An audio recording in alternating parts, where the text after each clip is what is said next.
আসসালামু আলাইকুম দর্শক শ্রোতা, কেমন আছেন সবাই? আশা করি সবাই ভালো আছেন, সুস্থ আছেন। আজকে আপনাদের সামনে হাজির হয়েছি মালয়েশিয়ার ট্যুরিস্ট ভিসার বিস্তারিত নিয়ে। যারা মালয়েশিয়ার ট্যুরিস্ট ভিসা নিয়ে আগ্রহী বা মালয়েশিয়া ভ্রমণ করতে চান, তাদের কিভাবে ভিসাটা আবেদন করবেন নিজে নিজেই, কিভাবে ট্রাভেল করবেন, তার বিস্তারিত নিয়ে এই ভিডিওটি তৈরি করেছি। আশা করি এই ভিডিওটি আপনাদের জন্য খুবই গুরুত্বপূর্ণ। তো যারা এখন দেখছেন তাদের জন্য খুবই গুরুত্বপূর্ণ, এবং যারা পরবর্তী দেখবেন বা আপনার পরিচিত যাদের প্রয়োজন তাদেরকে শেয়ার করে দেবেন। তো প্রথমেই আলোচনা করি মালয়েশিয়ার ট্যুরিস্ট ভিসা মূলত কিভাবে আবেদন করবেন আপনি নিজে নিজেই। মালয়েশিয়ার ট্যুরিস্ট ভিসা আবেদন করার ক্ষেত্রে অনলাইনেই আবেদন করতে হয় এই ভিসা। অনেকেই জানেন, আর যারা না জানছেন তারা জেনে নেবেন। মালয়েশিয়ার ট্যুরিস্ট ভিসা আবেদন করার ক্ষেত্রে মালয়েশিয়ার যে ভিসা পোর্টাল রয়েছে সেটার অফিসিয়াল সাইট হচ্ছে Malaysia visa dot IMI dot GOV dot MY মাই। এই হলো ওয়েবসাইট। এখানে গিয়ে আপনার ইমেল দিয়ে, আমি ধরে নিচ্ছি সবার ইমেল রয়েছে, আপনার ইমেল দিয়ে একটা আইডি ক্রিয়েট করে নেবেন আপনার নামে। এরপরে মূলত আপনার পাসপোর্টের ডিটেলস ইত্যাদি দিবেন। এখন আসি আসলে মালয়েশিয়ার ট্যুরিস্ট ভিসা আবেদন করার ক্ষেত্রে যোগ্যতা কী কী লাগে। হ্যাঁ, মালয়েশিয়ার ভিসা আবেদন আসলে পাসপোর্ট, এরপর ছবি, এরপর আপনার প্রফেশনাল ডকুমেন্টস, ব্যাংক অ্যাকাউন্ট এবং আদার্স কিছু ডকুমেন্টস থাকলেই আপনি আবেদন করতে পারেন। খুবই সিম্পল, খুবই সহজ। মালয়েশিয়ার ভিসা নিয়ে যারা খুব দুশ্চিন্তায় রয়েছেন, আপনারা নিজে নিজে আবেদন করতে পারেন এবং খুবই সহজ, এটা নিয়ে ঘাবড়ানোর কিছু নেই। এখন টোটাল প্রক্রিয়াটা নিয়ে একটু আলোচনা করি। মালয়েশিয়ার ওয়েবসাইটে গিয়ে যখন অ্যাকাউন্ট করবেন, তখন আপনার যে পাসপোর্টের যে বায়োমেট্রিক পেজ রয়েছে বা আপনার যে বায়োগ্রাফিক পেজ বা ইনফরমেশন পেজ, সেটা স্ক্যান করে রাখবেন। পাশাপাশি অন্যান্য দেশে যদি ভিসা থাকে সেগুলো স্ক্যান করে রাখবেন। এরপরে মূলত আইডি ক্রিয়েট করার পরে আপনার একটা ফর্ম ফিল আপ করতে হবে অনলাইনে। এখানে তথ্য খুব সিম্পল, আপনার নামের জায়গায় অর্থাৎ সারনেমের জায়গায় সারনেম লিখবেন এবং গিভেন নেমের জায়গায় গিভেন নেম লিখবেন। এরপরে মূলত আপনার ঠিকানা, আপনার ডেট অফ বার্থ, আপনার পাসপোর্টের যে ইনফরমেশনগুলো রয়েছে, বিশেষ করে পাসপোর্টের এক্সপায়ারি বা ইস্যু ডেট ইত্যাদি দিবেন। আপনার ইমেল দিবেন, ফোন নাম্বার দিবেন, আপনার যে হোটেলে মানুষে থাকবেন সেই হোটেলের অ্যাড্রেস দিবেন ইত্যাদি দিয়ে আপনার ফর্মটা ফিল আপ করবেন।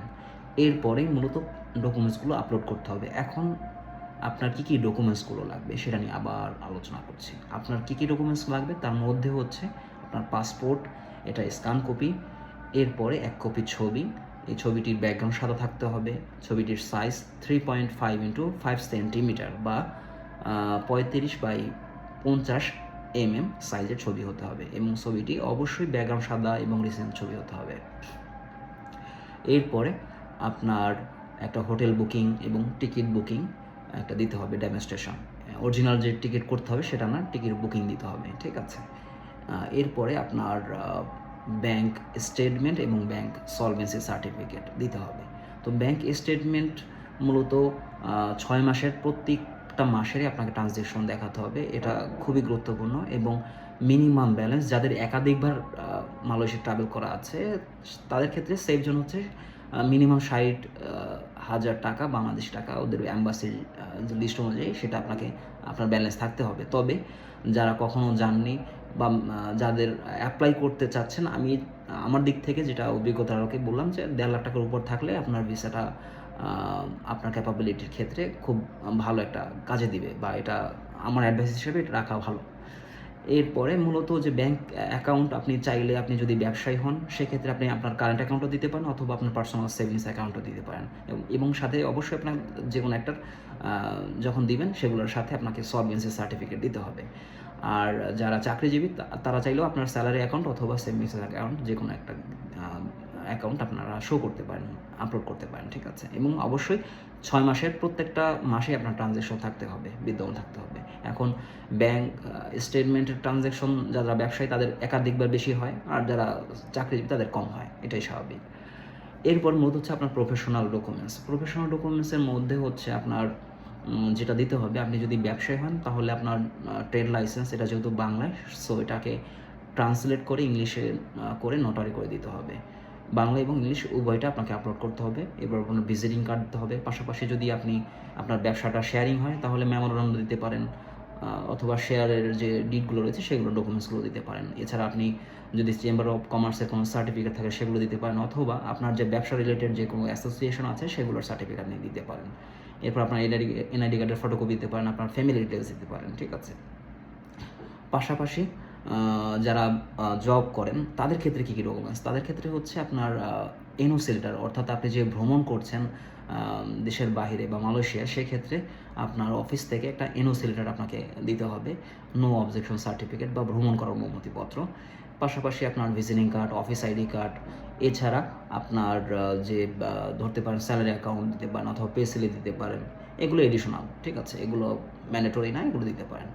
আর যারা ফ্যামিলির সাথে ট্রাভেল করেন সেক্ষেত্রে আপনাদের ম্যারেজ সার্টিফিকেট থাকতে পারে। এছাড়া বাচ্চাদের বয়স, মানে বাচ্চারা যদি ট্রাভেল করে সেক্ষেত্রে আপনার তাদের বার্থ সার্টিফিকেট দিতে হবে, ঠিক আছে।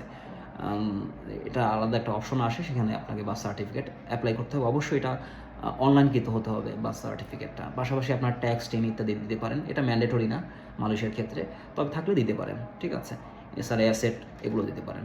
তবে আমি যেগুলো আপনাকে আগে বলেছি সেগুলো হলো আপনার ম্যান্ডেটরি, এবং এগুলো দিলেই সাধারণত ভিসা দিয়ে দেয়। এই যে একাধিক ডকুমেন্টস, অ্যাসেট বা ফ্যামিলি ডিটেলস, অথবা আপনার অর্থাৎ ব্যাঙ্ক স্টেটমেন্ট, আমি অরিজিনাল আবার একটু রিপিট করছি, হয়তো বা একাধিকবার বলছি, যেমন আপনার পাসপোর্ট, ছবি, bank statement, bank solvency certificate, আপনার প্রফেশনাল ডকুমেন্টস, এগুলোই হলো মানে ম্যান্ডেটরি। এই ডকুমেন্টস থাকলে আপনি ভিসার জন্য আবেদন করতে পারেন এবং ভিসাও পাবেন, ঠিক আছে। যদি সব কিছু যথেষ্ট স্বচ্ছতা থাকে, ঠিক আছে, তাহলে আপনি ভিসা পেয়ে যাবেন। ভিসাটা পাওয়া খুবই সহজ এবং 7 কর্মদিবসের মধ্যে ভিসাটা দিয়ে দেয়।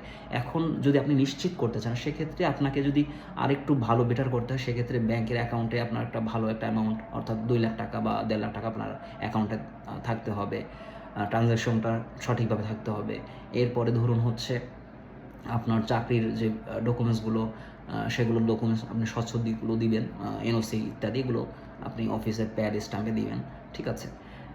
পাশাপাশি আপনার যদি ট্রাভেল করা থাকে বিশেষ করে বিভিন্ন দেশে, অর্থাৎ মালয়েশিয়া ভ্রমণ করার পরে যদি অন্য কোনো দেশে আপনার ট্রাভেল করার থাকে সেক্ষেত্রে আরও ভালো হয়, সেক্ষেত্রে ভিসা পাওয়ার সক্ষমতা বৃদ্ধি পায়। কারণ তখন আপনার ট্রাভেল হিস্ট্রি বা আপনার যে ধরুন আপনি মালদ্বীপ, শ্রীলঙ্কা ঘুরে আসছেন অথবা থাইল্যান্ড ঘুরে আসছেন, সেই ভিসা এবং হচ্ছে যখন স্টিকার দেবেন তখন তারা আপনাকে ভিসা দিতে কুণ্ঠিত বোধ করেন। তখন মনে করবে যে আসলে এই লোক যেহেতু ট্রাভেল করে আসছে সে আবার ফিরে আসবে। আর আরও বিষয় হচ্ছে, যদি আপনি সিঙ্গেল ট্রাভেল করেন সেক্ষেত্রে আপনার ফ্যামিলি ডিটেলস দিয়ে দিতে পারেন। আপনার অন্যান্য যে স্ট্রং পয়েন্টগুলো আছে যে আপনার বাংলাদেশে ফিরে আসবেন, সেগুলো দিয়ে দিলে আপনার ভিসা রিজেকশন হওয়ার সম্ভাবনা মানে নাই বললেই চলে, ঠিক আছে। আমরা মালয়েশিয়ার ভিসা নিয়ে অনেক মনে করি যে অনেক কিছু হবে, কি আসলে ভিসাটা খুব সহজেই দিয়ে দেয়। এখন আসুন, মালয়েশিয়ার ভিসা আপনি পেয়ে গেলেন, সেক্ষেত্রে আসলে আপনি এয়ারপোর্টে আপনি আটকাবে কিনা? আসলে বাংলাদেশ এয়ারপোর্ট কখনোই আপনাকে আটকায় না আপনার যদি এই ডকুমেন্টসগুলো থাকে, বা মালয়েশিয়ান এয়ারপোর্টেও। আমি এখন সেই ডকুমেন্টসগুলোর কথা বলছি। আপনার ভিসা হয়ে গেল, এরপর আপনার পাসপোর্টে ডলার ইনভেস্টমেন্ট মিনিমাম 500 থাকতে হবে। পাশাপাশি হচ্ছে আপনার যেই দেশে যাচ্ছেন সেখানের কনফার্ম হোটেল থাকতে হবে এবং কনফার্ম টিকিট থাকতে হবে। এবং হচ্ছে এই ডকুমেন্টসগুলো যদি থাকার পরে আপনি যে কোশ্চেনগুলো করবে যে আপনি আসলে মালয়েশিয়া কেন যাচ্ছেন, আপনি ঘুরতে যাচ্ছেন, আপনি কতদিন থাকবেন সেটা বলবেন, এবং পারপাসটা কী, উদ্দেশ্যটা কী, এবং কী করে ফিরে আসবেন সেটা আপনি জাস্ট কনফার্ম করলে এই কোশ্চেনগুলোই করে, এগুলো যদি থাকে এবং ডকুমেন্টস এবং হচ্ছে এই কোশ্চেনের যদি আপনি তারতম্য না করেন, সঠিকভাবে উত্তর দেন, তাহলে আপনি মালয়েশিয়া ভ্রমণ করে আসতে পারবেন। আর যারা এটার মধ্যে ঘাবলা করবেন তাদের ক্ষেত্রেই সমস্যা হতে পারে, ঠিক আছে। তো খুবই সিম্পল। আর এটা যদি বলেন আমার বাস্তবিক জ্ঞানেই আমি বললাম, আমি যেহেতু ট্রাভেল করে আসছি মালয়েশিয়াতে, আমাকে যেগুলো কোশ্চেন করেছে এগুলোর মধ্যেই থাকে, এর অতিরিক্ত কোনো এক্সট্রা কোনো কোশ্চেন করে না। বা আমার সাথে যেগুলো গিয়েছে আমি সবার সাথে পরামর্শ করে বা জানতে পেরেছি যে আসলে এর মধ্যেই কোশ্চেনগুলো করে। সো খুব ইজি মালয়েশিয়া ভ্রমণ করা এবং ভিসা পাওয়া। তো যারা মালয়েশিয়ার ভিসা করতে চান আপনারা নিজে নিজেই অ্যাপ্লাই করতে পারবেন। আর যারা কোনোভাবেই ধরুন কোনো পরামর্শ নিতে চাচ্ছেন বা নিজেরা করতে ভয় পাচ্ছেন, সেক্ষেত্রে যদি আমাদের সহযোগিতা প্রয়োজন হয় সেক্ষেত্রে আমাদের সাথে যোগাযোগ করতে পারেন। স্ক্রিন দেওয়ার যে নাম্বার রয়েছে অথবা ডিসক্রিপশনে দেওয়া যে নাম্বার থাকবে সেখানে যোগাযোগ করে আমাদের সাথে পরামর্শ নিয়ে আপনি অ্যাপ্লাই করতে পারেন বা আমাদের সাপোর্ট নিতে পারেন। তো আজকে এই পর্যন্তই। ভালো থাকবেন, সুস্থ থাকবেন, দেখা হচ্ছে অন্য কোনো ভিডিওতে। আল্লাহ হাফেজ।